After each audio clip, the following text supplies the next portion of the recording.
బంగ్లాదేశ్లో ఇంకా దాడులు ఆగలేదు. హిందువులే టార్గెట్గా దాడులు, లూటీలు జరుగుతున్నాయి. దీంతో అక్కడి హిందువులు ఎదురు తిరుగుతున్నారు. దాడులు ఆపాలనే డిమాండ్తో ఢాకాలో రోడ్లపైకొచ్చి వేలాదిగా తరలివచ్చి ఆందోళనకు దిగారు.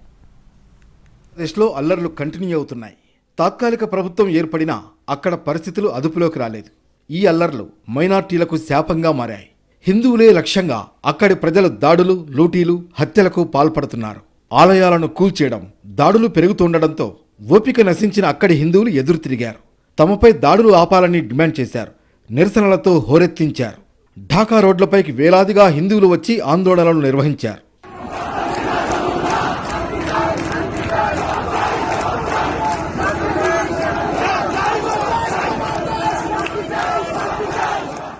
బంగ్లాదేశ్లో 17 కోట్ల మంది జనాభా ఉంటే అందులో 8% హిందువులే ఉన్నారు. దాడులు పెరుగుతుండటంతో ఓపిక నశించి దాడులు, అకృత్యాలకు వ్యతిరేకంగా బంగ్లాదేశ్ వ్యాప్తంగా హిందువులు తిరగబడుతున్నారు.